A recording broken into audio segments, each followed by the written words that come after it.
Asalaamu calaykum waraxmatullaahi wabarakaatu. Saaxiibada qaaliga halkan ku xiranow kusoo dhawaada barnaamij cusub aan idinku soo gudbin doono 7 qof oo adduunka ugu la yaabka badan isla markaana sameeya waxyaabo mucjiso ku noqday bini'aadamka intiisa kale. Dadkan ayaa waxay sameynayaan waxyaabo cajiiba isla markaana aad ku yaabgelinaya. Waa waxyaabo qofka bini'aadamka ah uusan runtii marnaba malaysan karin in ay dhaceen. Haddaba qofka koowaad ee barnaamij ku soo qaadanayna waxa weeye ninka ugu afka weyn dunida. Waliba maqashay ninka ugu afka weyn dunida. Ninkan ayaa wuxuu afkiisu leeyahay 6.69 inji. Wuxuu afkiisa gelin karaa taleefan 6 inji ah. Waa taleefan aad u weyn oo gaar ahaan kuwa smartphoneska loo yaqaano. Ninkan ayaa wuxuu ku galay buugga lagu qoro waxyaabaha dunida ka cajabiya. Waxa weeye ninka ugu afka weyn dunida wuxuuna leeyahay afkiisu 6.69 inji, taasoo ka dhigan in afka qofkan ay geli karaan waxyaabo fara badan. Tusaale ahaan wuxuu afkiisa geli karaa neef yara oo hadda dhashay, gaar ahaan nooca loo yaqaano dhayrada, gebi ahaanba raafafka laga jaray ayuu hal mar afkiisa geli karaa, taasoo runtii aad u weyn. Ninka labaad aynu soo qaadanayno waxa weeye, ma maqashay ninka birta qaniina ama nin u dhashay. Ninkan ayaa wuxuu aad u qaniinaa biraha, isla markaana waa nin awood leh inuu bir weyn oo adag gebigeedaba hal mar qardadansado, jajabsado ama uu cuno. Ninkan ayaa waxa uu la sheegaa inuu ku dhacay disorder ama cudur dadka qaar ku dhaca, kaasoo qofka bini'aadamka ah ka dhigaya mid aan cunin waxyaabaha dadka qaar ee bini'aadamka ay cunaan, balse ay u dhadhamaan ama jecel inuu cuno waxyaabaha balaastigada ah, biraha metalka ah iyo waxyaabo kaleeto oo runtii fara badan.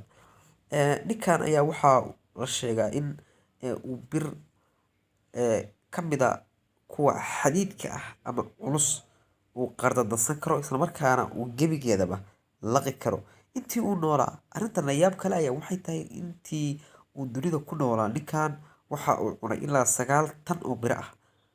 Waa arrin cajiib ah. Ilaa 9 tan oo biro ah ayuu hal mar cunay, taasoo runtii arrin cajiib ah. Xubinta saddexaad aynu soo qaadanayna waxa weeye, ma maqashay haweeneyda xadiidka ah Asha Rani. Waxay ka mid tahay dadka Ilaahay ugu deeqay awoodaha aan caadiga ahayn ee bini'aadamka kale kari karin. Waxay awood u leedahay inay dhagaheeda ku jiido iyo weliba timaheeda. Waxay awood u leedahay inay dhagaheeda ku jiido diyaarad, baabuur ama wax aad u culus. Sidoo kale waxay timaheeda ku jiidi kartaa baabuur iyo weliba dhagaheeda. Labada xubnoodba, timaha iyo dhagaha, labadaba waxay awood u leedahay inay shay aad u culus ku jiido. Waxay runtii haweeneydani awood u leedahay in ay diyaarad culayskeedu yahay ilaa 300 oo kilogram ay jiido, isla markaana iyadoo dhegteeda isticmaalaysa. Bal qiyaas qof bini'aadana uu dhegtiisa ku jiidaya culays intaa leeg iyo xajmiga intaa leeg. waa runtii arrin cajiib ah. Haweeneydan ayaa waxay ku gashay buugga waxyaabaha cajiibka lagu garo arrintaas, iyada oo runtii dad fara badan ka yaabisay. Waxaan la soconnaa in timaha haddii wax yar lagu jeedo aad xanuun dareemayso, laakiin haweeneydan waxay awood u leedahay in tinteeda ay ku jiido wax aad u culus, isla markaana awooddaas Ilaahay subxaanahu wa tacaala siiyey. Lambarka afraad, haweeneyda awoodda u leh xusuusashada wax walba, Jill Price.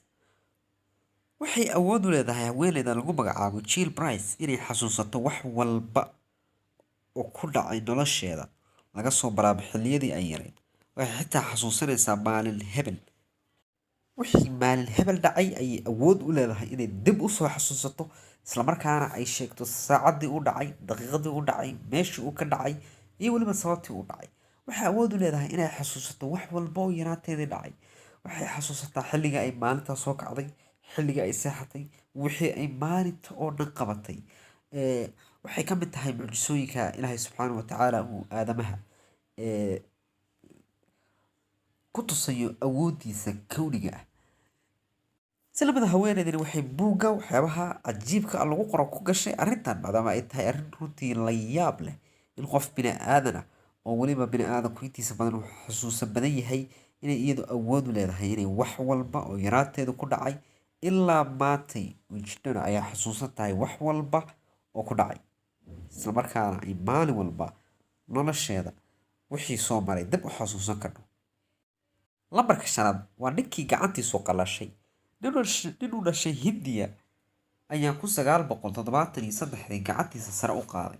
wuxuu gacantiisa sare ugu qaaday si jawi sare ah, islamarkaana wuxuu ku beegay gacantiisa waxa uu aada u kala saaray gacantiisa, markaana kor ayuu u taagay isaga oo runtii arrimo diini ah ama diinta uu aaminsan yahay darteed u taagay, taas oo sababtay in ilaa maalinkaas ay gacantiisa sidaa u taagnayd ayna qalashay oo ay docol isu dhaqaaji weyday, maadaama ay waxa weye gacantu muddo fara badan taagnayd way qalashay, taasoo sababtay in ninkaas loo bixiyo ninkii gacantu qalashay, islamarkaana gacantiisii ay ilaa maanta taagan tahay oo aysan marnaba docol leexanaynin. waxaa la sheegaa in sidaasi uu sameeyey waa sida uu sheego dad uu imaam u ahaa, islamarkaana uu hogaamin jiray, uu doonayay ama uu damacsanaa inuu diintiisa ku qanciyo iyo sida uu isagu markaa diintiisa daacad ugu ahaa. waa arrin la yaab leh. xubinta lixaad aynu soo qaadanayno waxa weeye ninka ugu shaaribaha dheer dunida, Ram Singh. waxa uu ku dhashay hindiya, waa muwaadin hindi ah, waxa uu leeyahay shaaribaha dunida ugu dheer.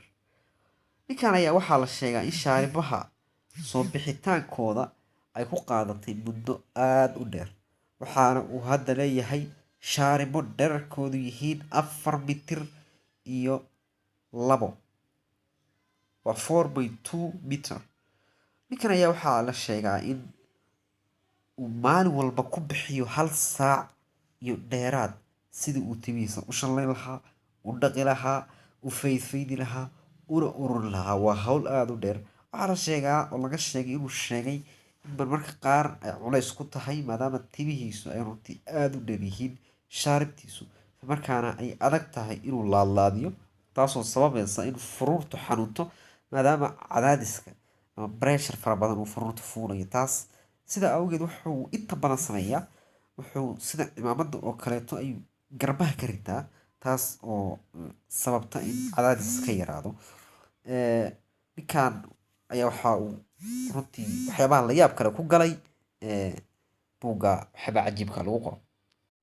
xubinta toddobaad ee ugu dambaysa inuu kusoo qaadanayno waxyaabaha la yaab kale ayaa waxay tahay, ma maqashay haweeneyda indhaha raajada leh?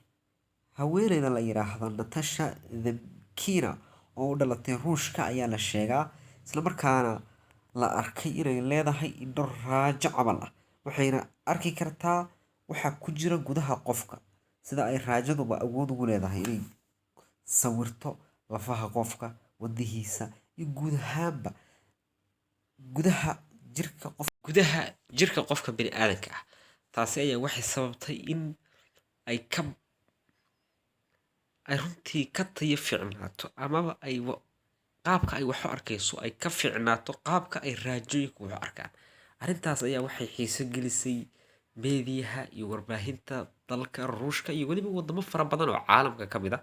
haweeneydan ayaa arrinteedu waxay noqotay mucjiso, dadka ayaana aad runtii ula yaaban, gaar ahaan marka ay dariiqyada mareyso ayaa waxa ay sheegtay ama dhici karta in dadku ay ka kala cararaan, maadaama loo malaynayo in ay qof walba arkayso waxa gudihiisa ku jira. waa arrin cajiib. intaas ayaan kusoo gabagabeynayaa saaxiibayaal. barnaamijka intaan mid lamida ku kulmayno wuxuu noqon doonaa mid aan hadba qayb idiin soo gudbin doono. intaan kan mid lamida ku kulmayno, asalaamu calaykum waraxmatullaahi wabarakaatu. fadlan subscribe saar saaxiibadana la si wanaag haddii aad ka heshay.